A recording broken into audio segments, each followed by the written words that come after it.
Hello बच्चों, आज हम कक्षा 8 की 8 ग्रेड अभ्यास पुस्तिका गणित की परिशिष्ट गणित की वैकल्पिक विधियां पढ़ेंगे। इसके कुछ प्रश्न हैं। प्रश्न क्रमांक 1, संख्या 9,12,673 के घनमूल का इकाईकांक क्या होगा। तो देखिए, हमें संख्या दे रखी है 9,12,673। इसका इकाईकांक क्या है? 3। तो इकाईकांक जो होता है उसी से हमको घनमूल का भी इकाईकांक डिसाइड करना पड़ेगा। जैसे कि तो देखिए, 1 से लेकर 10 तक के घन हमने यहाँ लिख लिए हैं। किसके में इकाईकांक 3 आ रहा है? तो वो आ रहा है 7 के घन में, क्योंकि सती सती गुण 50 और 49 सते 343। बाकी देखिए, किसी के भी घन में इकाईकांक 3 नहीं आ रहा है, सिर्फ और सिर्फ 7 के घन में इकाईकांक 3 आ रहा है, मतलब घनमूल का इकाईकांक होगा 7। प्रश्न क्रमांक 2, संख्या 4356 के वर्गमूल का इकाईकांक क्या होगा। तो देखिए, वर्गमूल में हम पहले इसके वर्ग निकाल के देख लेते हैं। तो 1 से लेकर 10 तक की संख्याओं के हमने वर्ग निकाल लिए हैं। उसमें 6 या तो यहाँ पर या यहाँ पर 2 बार आ रहा है, तो या तो 4 होगा या 6 होगा। तो इसका आंसर होगा ए वाला, या तो 4 या फिर 6, क्योंकि 4 का 4 में गुणा करने पर 16 आता है और 6 का 6 में गुणा करने पर 36 आता है।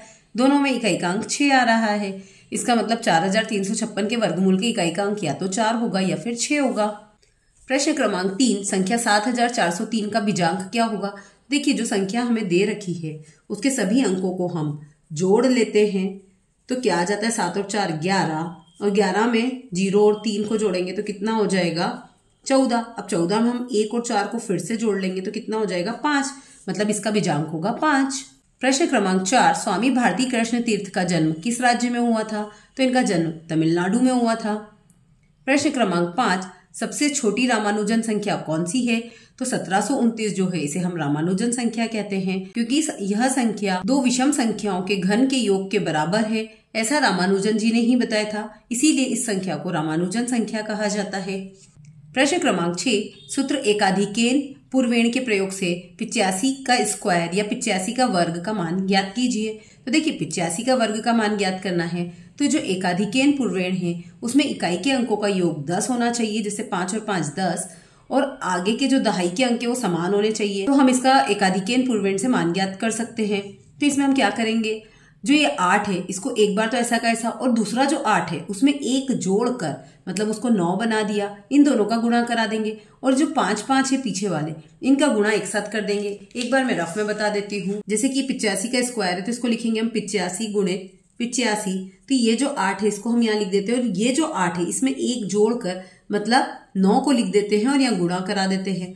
और जो पीछे के 5 5 है इन दोनों का आपस में गुणा करा देते हैं। तो 5 का 25 और 8 9 72। तो बस यही हमारा आंसर है, 72 25। ऐसे हम 24 गुणित 26 भी निकाल सकते हैं, क्योंकि देखिए 4 और 6 मिलाकर 10 होते हैं, और आगे दहाई का जो अंक है वो दोनों में 2 2 है।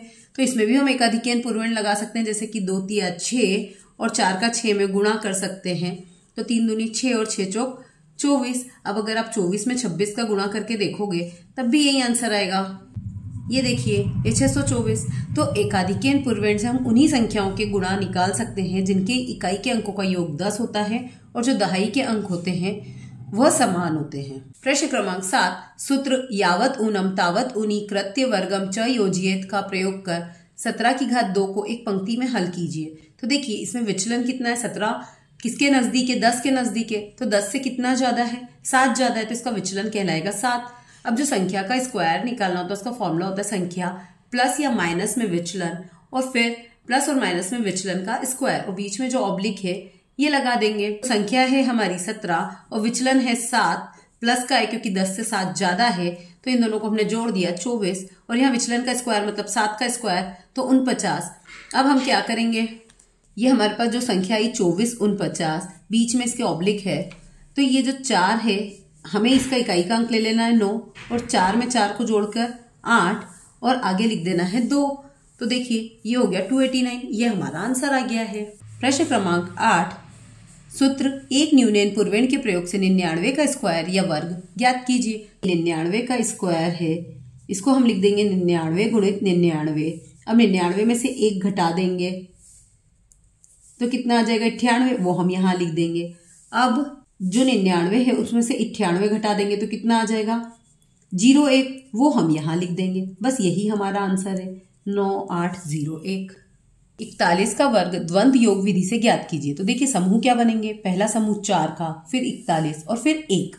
अब इसमें क्या करेंगे, जो अकेली संख्या होती है उसका वर्ग ले लेते हैं, जो 2 अंक की संख्या होती है उसका 2 में गुणा करके दोनों अंकों का गुणा करा देते हैं। फिर 1 अकेला है तो 1 का वर्ग ले लिया, तो 4 चौक 16 और 2 चौक 8 और 8 एकम 8, तो 8 ऐसा कैसा और 1 एकम 1, तो हमारे पास आंसर आ गया 1681। प्रश्न क्रमांक 10, 289 का वर्गमूल विलोकनम विधि से ज्ञात कीजिए, क्रिया विधि भी लिखिए। तो देखिए यहाँ पर 3 संख्या है तो इसको हमने एक 0 और लगाकर 4 अंक बना लिए और 2 के जोड़े बना लिए, पीछे के 2 का अलग और ये आगे से 2 का अलग। अब जो 89 है इसको अगर हम ध्यान से देखें तो 9 किसके वर्गमूल का इकाई का अंक होगा, तो 9 या तो 3 में आ रहा है और या फिर 7 में आ रहा है, तो या तो 3 होगा या 7 होगा। और आगे जो दे रखा है 2, तो 2 से छोटा कौन है, 1 है, तो आगे 1 आ जाएगा कि किस संख्या का वर्ग 2 से छोटा है, तो वो 1 ही कही है, तो 1 हमने दोनों तरफ आगे लगा दिया, तो या तो संख्या 13 होगी और या फिर 17 होगी। अब हमारे पास 2 आंसर आ गए, या तो 13 या 17। अब इसका सही आंसर पता करने के लिए हम ये जो संख्या दे रखी है 289, इसका बीजांक निकाल लेंगे। तो 2 + 8 + 9 मतलब 19, और इन दोनों को भी आपस में जोड़ेंगे तो आएगा 10, फिर इन दोनों को आपस में जोड़ेंगे तो आएगा 1, मतलब इसका बीजांक है 1। ऐसे ही हम 13 के स्क्वायर का बीजांक और 17 के स्क्वायर का बीजांक निकाल लेंगे। तो 13 मतलब 1 और 3 को जोड़ा तो 4, और 4 का स्क्वायर मतलब 16, और 16 का बीजांक आएगा 7। ऐसे ही 17 का स्क्वायर का बीजांक मतलब 1 और 7 को जोड़ा तो 8, और 8 का स्क्वायर मतलब 64, तो 64 का बीजांक निकालेंगे तो 6 और 4 10, और 10 का बीजांक मतलब 1। देखिए ये जो बीजांक है और ये जो बीजांक है ये दोनों समान आ रहे हैं, इसका मतलब 289 का वर्गमूल का आंसर होगा 17। 23 का घन a + b का whole cube = a³ + 3a² b + 3ab² + b³ की सहायता से ज्ञात कीजिए। तो देखिए हमने a बराबर मान लिया 2 को और b बराबर मान लिया 3 को, और ये जो सूत्र दे रखा है इसमें हमने प्लस की जगह यहाँ पे ऐसे निशान लगा दिए हैं। सूत्र से इसको हल कर रहे हैं। a जहां जहां लिखा था वहां हमने 2 लिख दिया है, जहां b था वहां हमने 3 लिख दिया है, तो 2 की घात 3, फिर 3 गुणित 2 की घात 2 गुणित 3, फिर 3 गुणित 2 गुणित 3 की घात 2, फिर 3 की घात 3, तो 2 दूनी 4 दूनी 8, 3 तिया 9 और 9 चौक 36, फिर 3 तिया 9 तिया 27, 27 दूनी 54, फिर 3 तिया 9 तिया 27, ये हमने लिख दिया है। अब हम क्या करेंगे, जो 7 है इसको तो ऐसे लिख देंगे, और 54 में 2 को देखिए जोड़ दिया तो कितना आया 56, 56 का 6 लिख देंगे, बचा जो 5 वो 36 में जोड़ देंगे तो आएगा कितना 41, तो उसका 1 लिख देंगे, फिर जो 4 बचा उसको 8 में जोड़ देंगे तो आया कितना 12, वो यहाँ लिख देंगे। ऐसे करके हम इस पूरे को हल कर सकते हैं। प्रश्न क्रमांक 12, 845 का वर्ग द्वंद योग विधि से ज्ञात कीजिए। इसके समूह बनेंगे, पहला 8 का, दूसरा 84, तीसरा 845, फिर 45 पीछे का, फिर 5, ऐसे करके इसके समूह बना लेंगे हम। अब पहला समूह जो है अकेला अंक है मतलब उसका स्क्वायर, दूसरे समूह में 2 अंक है मतलब 2 गुणित दोनों अंकों का गुणा, फिर तीसरे समूह में 3 अंक है, इसका मतलब आगे पीछे के अंकों का 2 के साथ गुणा, और बीच का जो अंक है उसका स्क्वायर, फिर 2 अंक है मतलब 2 गुणित दोनों अंकों का गुणा, और फिर अकेला अंक है मतलब उसका स्क्वायर। तो देखिए 8 8 64, 8 चौक 32 दूनी 64, और यहाँ पे 8 दूनी 16 पंजे 80 और 4 चौक 16, इन दोनों को जोड़ देंगे, और यहाँ 4 दूनी 8, 8 पंजे 40 और 5 का 25। अब देखिए ये 64 ऐसे कैसा लिख दिया, ये भी 64 ऐसा कैसा लिख दिया, इन दोनों को जोड़ के 96 लिख दिया, यहाँ 40 और यहाँ 25। तो देखो हमारे पास क्या इक्वेशन आ गई, 64, 64, 96, 40 और 25। इसमें से 5 तो हम ऐसा कैसा लिख देते, और ये जो 2 है इसको हम इसमें जोड़ देते तो कितना आएगा 42, तो 2 यहाँ लिख दिया। अब बचा जो 4 उसको यहाँ जोड़ देते हैं तो कितना आ जाएगा 100, 100 का कितना आ जाएगा 0। अब बचा कितना 10, 10 को यहाँ जोड़ देते तो आ गया 74, 74 का 4, और बचा 7 उसको यहाँ जोड़ देते हैं तो आ जाएगा 71। तो हमारा आंसर आ गया 714025, ये हमारा आंसर हो गया है। प्रश्न क्रमांक 13, विलोकनम विधि से 29,791 का घनमूल ज्ञात कीजिए और क्रिया विधि भी लिखिए। तो देखिए जब विलोकनम विधि से घनमूल ज्ञात करना है तो हमें जोड़े 3-3 के बनाने पड़ेंगे। तो पीछे से हमने 3 का जोड़ा ले लिया 791, और आगे 2 ही अंक बचे थे तो 0 भी लगा सकते हो, चाहो तो 2 ही अंक भी लिख सकते हैं। अब देखिए 791 में इकाई का अंक क्या है 1, और 1 कब आता है जब 1 का गुणा हम 3 बार करते हैं, मतलब इसका इकाई का अंक तो 1 होगा। अब 29 के लिए तो 29 देखो यहाँ पर आ रहा है 27, अगर 3 का 3 बार गुणा करें और 4 का 3 बार करें तो 64, तो 64 तो बड़ा हो गया, तो हमें लेना पड़ेगा 27। तो 27 मतलब 3 का 3 बार गुणा, तो दहाई का अंक हो जाएगा 3। तो ऐसे करके इसका घनमूल बना 31। अब इसको चेक करने के लिए हम बीजांक चेक कर लेते हैं। तो जो ये संख्या दे रखी इसका बीजांक निकाला तो वो आया 1। इन सभी अंकों को जोड़ लिया, फिर जो अंक आए उनको फिर से जोड़ लिया, फिर जो अंक आए उनको फिर से जोड़ लिया, ऐसे करके हमें बीजांक मिल गया 1। फिर 31 का बीजांक निकालेंगे तो उसकी घात 3 करेंगे। तो 31 मतलब 3 + 1 4, और 4 की घात 3 मतलब 4 × 4 × 4 तो 64, और 64 को 6 और 4 को जोड़ेंगे तो आएगा 10। अब 10 के लिए फिर बीजांक निकालेंगे तो आएगा 1। तो देखिए दोनों बीजांक समान आ गए हैं, इसका मतलब हमारा आंसर सही था। प्रश्न क्रमांक 14, 2x² - 3x + 4 का x² + 2x + 1 से गुणा ऊर्ध्व तिर्यक द्वारा ज्ञात कीजिए। तो देखियो इसमें हम क्या करेंगे, सबसे पहले तो इसके नीचे इस वाले को मतलब पहली टर्म को एक साथ ले लेंगे, फिर पहली दूसरी और इसकी भी पहली दूसरी, फिर पहली दूसरी तीसरी, इसकी भी पहली दूसरी तीसरी, ये एक साथ ले ली, फिर पीछे से दूसरी तीसरी और इधर से भी दूसरी तीसरी ये ले ली, और फिर लास्ट की टर्म को एक साथ ले लिया। अब इन सब का हम गुणा करा रहे हैं। तो देखो 4 एकम 4, फिर 1 का -3x में गुणा करेंगे तो -3x, और 2x का 4 में करेंगे तो 8x।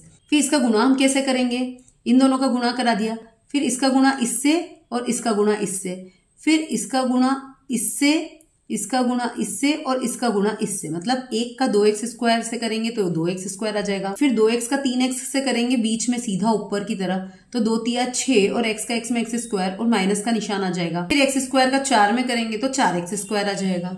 ऐसे ही इधर भी क्रॉस में करेंगे, 2x का 2x² से करेंगे तो 4x³ और x² का -3x से करेंगे तो -3x³, और फिर इन दोनों का आपस में गुणा तो 2 एकम 2 और x की घात 2 और x की घात 2 मिलकर बना x की घात 4। अब इनको हल कर लेते हैं। जैसे 4 तो ऐसा कैसा, 8x में से 3x घटाया तो 5x आ गया। अब यहाँ पे 2 और 4 6, और ये भी 6 है, लेकिन एक बार प्लस का एक बार माइनस का तो ये 0 हो गया। अब 4 में से 3 घटाया तो 1 आ गया, और 2x² ऐसा का ऐसा आ गया। तो देखिए इन दोनों का जो गुणा आया वो हमारे पास क्या आया, ये वाली term 2x⁴ plus x⁴ plus 0, तो 0 नहीं लिखेंगे तो चलेगा, प्लस 5x + 4, ये हमारा आंसर हो चुका। प्रश्न क्रमांक 15, 996 की घात 3 को निखिलम सूत्र से हल कीजिए। तो इसका विचलन क्या है, 996 - 1000, क्योंकि 1000 के नजदीक है और 1000 से छोटा इसलिए विचलन माइनस में आएगा। अब हमारा सूत्र क्या होता है, संख्या की घात 3 बराबर संख्या प्लस 2 गुणित विचलन। विचलन जो होगा वो प्लस माइनस में लगेगा, जैसा भी हमें दे रखा है वैसे ही लगता है, तो यहाँ माइनस में इसलिए हमें माइनस लगाना पड़ेगा। 3 गुणित विचलन की घात 2 और विचलन की घात 3, तो देखिए 996 तो संख्या है, प्लस 2 और गुणित में विचलन कितना था -4, फिर 3 गुणित फिर विचलन है -4 और उसकी घात 2, फिर विचलन है -4 की घात 3। तो देखिए 996 4 दूनी 8 का -8 लिख दिया, फिर 3 गुणित -4 गुणित -4, और यह -4 की घात 3 मतलब -4 का 3 बार गुणा, फिर इसमें से इसको घटाएंगे तो इतना आ जाएगा 988। इनका आपस में गुणा करने पे आ जाएगा 48, और 2 बार माइनस है मतलब प्लस का हो जाएगा। यहाँ पर 3 बार माइनस है मतलब माइनस आएगा यहाँ पर, और 64 आ जाएगा। अब क्योंकि हमारे पास संख्या जो है वो 3 अंकों की है, यहाँ पर हमने 1000 बेस लिया है, इसलिए यहाँ 3 अंक होने चाहिए थे, लेकिन 2 अंक है इसलिए हमने एक 0 एक्स्ट्रा लगा दिया है। अब जो संख्या है जैसे 988, 048, और ये जो संख्या इसको हमने 0 मान लिया और उसमें से 64 को घटा दिया क्योंकि यह माइनस का चिन्ह है। अब जब घटाया इसको तो हमारा आंसर ये आ गया। तो हम घटाएंगे कैसे, 988048000 माइनस 64, जब इसको घटाएंगे तो हमारा आंसर आ जाएगा।